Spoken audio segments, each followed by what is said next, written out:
my name is Ritik Shamkul. I am from Fillet College of Engineering Technology, Nagpur, 5th Sem Civil Engineering. This is the numerical of Unit 2, that is the 2 plate of 6 mm and 12 mm thickness are to be joints using fillet weld suitable size of weld and length and detail.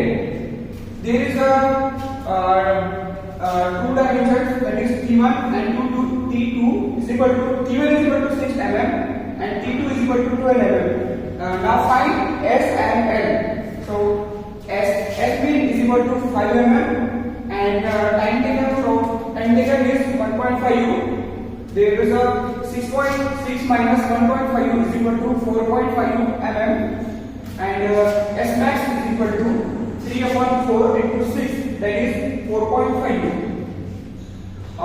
Here is the suitable size is 4.5 U plus 4.5 U plus 5 U upon 3 is equal to 4.6 mm.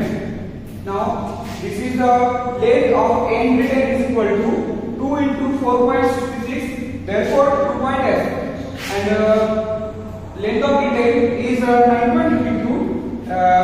This is the L section of this is the L section.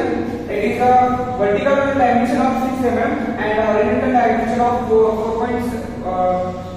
Horizontal dimension is 12. This is the